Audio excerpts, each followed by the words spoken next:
आदमी हैरान रह गया जब उसने देखा कि वोको जापानी समुद्री डाकुओं की तोपें आसानी से मिंग साम्राज्य के सबसे मजबूत ढाल को तोड़ सकती थी। फिर उसने अपने सैनिकों को उनकी तलवारों की जांच करने का आदेश दिया, लेकिन सबको चौंका देने वाली बात थी कि मिंग वंश की मशहूर तलवारें वोको की साधारण तलवारों से कमजोर निकली। कुछ लोगों ने सुझाव दिया कि वोको की तलवार को क्यूई जिगुआंग की व्यक्तिगत तलवार बनाया जाए, लेकिन क्यूई जिगुआंग ने तुरंत मना कर दिया। कुछ दिन पहले सैकड़ों बल्कि हजारों मिंग सैनिकों को वोको की तोपों ने तहस-नहस कर दिया था। सिर्फ कुछ सौ वोको ने मिंग सेना को भागने पर मजबूर कर दिया। उन्हें एहसास हुआ कि केवल संख्या बल पर निर्भर सेना प्रशिक्षित वोको का मुकाबला नहीं कर सकती। उन्होंने एक अजेय क्यूई सेना बनाने का फैसला किया, लेकिन जब वो शहर पहुंचे तो वहां का नजारा देखकर दंग रह गए। कुछ सैनिक क्यूई सेना की वर्दी में शराब के नशे में उनकी पत्नी से छेड़खानी कर रहे थे। सैनिकों को रोकने की कोशिश करने वालों को उन्होंने धमकाया, दावा किया कि वो क्यूई जनरल के सैनिक हैं और दूसरों को वोको का जासूस बताकर सजा देने की बात कही। उन्हें नहीं पता था कि असली क्यूई जनरल उनके सामने खड़ा है। क्यूई जिगुआंग ने बिना वक्त गवाए उन सैनिकों को सबक सिखाया। तभी उनके पुराने साथी जनरल लान पहुंचे। इस दृश्य को देखकर उन्हें समझ आया कि सेना की कमजोरी का कारण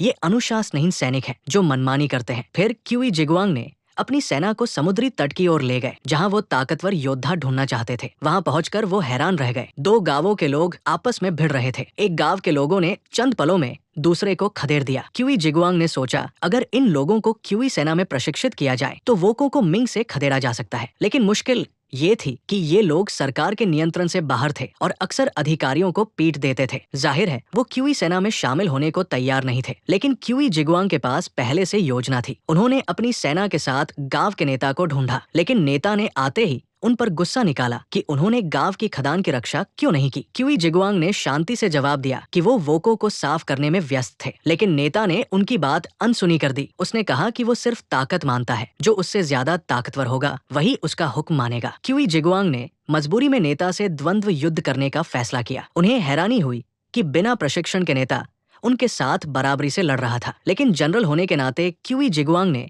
जल्दी ही नेता को पकड़ लिया और उसे हवा में उछाल दिया। नेता हार नहीं माना और फिर से हमला किया। क्यूई जिगुआंग ने उसकी रक्षा के लिए कभी घातक वार नहीं किया, लेकिन नेता ने अपने साथियों के उकसाने पर हथियार उठा लिया और क्यूई जिगुआंग को खत्म करने की कोशिश की। क्यूई जिगुआंग ने चकमा देकर बचाव किया। नेता ने पूरी ताकत से हमला किया, लेकिन वो आग में गिरने वाला था। क्यूई जिगुआंग ने अपने शरीर से उसे रोका। सबने मिलकर हादसा टाला। जब क्यूई जिगुआंग जाने लगे तो नेता ने अचानक कहा कि वो क्यूई सेना में शामिल होना चाहता है। कुछ महीनों के प्रशिक्षण के बाद क्यूई सेना की ताकत साफ बढ़ गई थी। जब क्यूई सेना फिर से वोको से भिड़ने को तैयार थी तो एक नई समस्या आई। तटीय इलाके की रेतीली जमीन क्यूई सेना के लिए अनुकूल नहीं थी। वोको छोटे कद के थे और रेत में तेजी से लड़ सकते थे। अगर उनसे भिड़ंत हुई तो नुकसान भारी होगा। तभी क्यूई जिगुआंग को एक ऐसी चीज मिली जो युद्ध का रुख बदल सकती थी। ये कैसे काम करता है? अरे, इसमें पैर रखो, दोनों हाथों से पकड़ो। इसे क्या कहते हैं? इसे यीमा गन कहते हैं।